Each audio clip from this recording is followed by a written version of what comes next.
దౌలతాబాద్ నుంచి కోజిపోయే రూటు ఇది. బులంపల్లికి దగ్గర సమీపంలో ఉంటుంది. తాండా ఉంటుంది. తాండా మీద టెంపుల్ ఉంటుంది. పౌడేల తాత మన్మడు, పౌడేల కిష్టయ్య తాత మన్మడు. అయితే ఆడ గుట్ట మీద శివలింగం ఉంటుంది. ఎప్పుడు మన స్వామి అనేది ఆనే ఉంటాడు. దయచేసి ఎవరన్నా దర్శనం కావాలనుకుంటే అమాస కానీ తప్పకుండా చూడాలనుకున్న వాళ్ళు మాత్రం సూపర్ లొకేషన్. దగ్గర 100 మీటర్ల హైట్ పైన గుండు మీద ఎప్పుడు 365 రోజులు వాటర్ ఉంటాయి. దయచేసి చూడాలనుకున్న వాళ్ళు ఖచ్చితంగా పోవచ్చు. గొప్ప ప్రదేశం. మనకేమన్నా ఇంట్లో అవకతవకలు ఏమన్నా ఉన్నా కూడా పోయి ఆడ మంచిగా చేసుకొని రావచ్చు.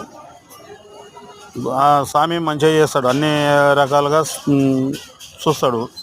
ఇంటి వాస్తులు కానీ ఇంట్లో ఏమన్నా